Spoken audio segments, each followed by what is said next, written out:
Sorry pre pleating measurement video பார்த்துடலாமா? சாரி ஒரு pre ப்ளீட்டிங்க்கு வாங்கும்போது அவங்க சாரி வந்து சுருக்கம் இல்லாம நீட்டா இருக்கிற மாதிரி பார்த்துக்கோங்க. அப்படி இல்லைன்னா ஒரு ஃபிளாட் அயனிங் கொடுத்துக்கோங்க. சாரி வந்து ஷோல்டர் ப்ளீட் நம்ம மெஷர்மெண்ட் எடுக்கும்போது ஜென்ரலா இந்த மாதிரி எடுத்துக்கோங்க. எடுத்துட்டு அதுக்கப்புறமா ஷோல்டர்ல போடுங்க. போட்டீங்கன்னா உங்களுடைய லெக்குக்கு அந்த கஃப் மசில் வரைக்கும் நம்மளுடைய ஹைட்டுக்கு இருக்கணும். தெரியுதா? இந்த ஹைட்டுக்கு இருக்கணும். ஒரு பின் போட்டுக்கோங்க. இருந்து அப்படியே இப்படி எடுத்துட்டு வந்து இந்த பேக் மிடில் வரைக்கும் ஒரு மெஷர்மெண்ட்.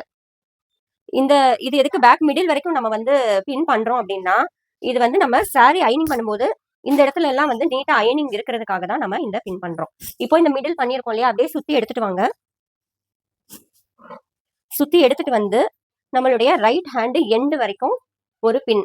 இதே வந்து நம்ம சாரி பிரைடல் சாரீஸ் பண்ணும்போது சைடு ப்ளீட் நிறைய வேணும்னு கேட்கறவங்களுக்கு எக்ஸ்ட்ராவா இந்த அளவுக்கு விட்டுக்கோங்க, போட்டுக்கோங்க.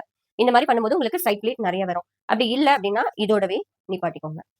இது தேர்ட் பின். ஃபோர்த் பின் பாத்தீங்க அப்படின்னா கரெக்டா நம்மளுடைய பெல்லி பட்டனுக்கு நேரா இந்த மாதிரி வச்சு சுத்தி எடுத்துட்டு வாங்க. சுத்தி எடுத்துட்டு வந்து கரெக்டா பெல்லி பட்டனுக்கு நேரா ஒரு பின். இதுதான் நம்மளுடைய சுற்றளவு. நம்மளுடைய ஃபர்ஸ்ட் பின் போட்டோம் இல்லையா, இது வந்துட்டு நம்மளுடைய ஷோல்டர் பிளீட்டு. அதுக்கப்புறம் செகண்ட் பின் வந்துட்டு அதை விட்டுருங்க. அதுக்கப்புறமா தேர்ட் பின் டு ஃபோர்த் பின் வரைக்கும் நம்மளுடைய சென்டர் பிளீட்ஸ்.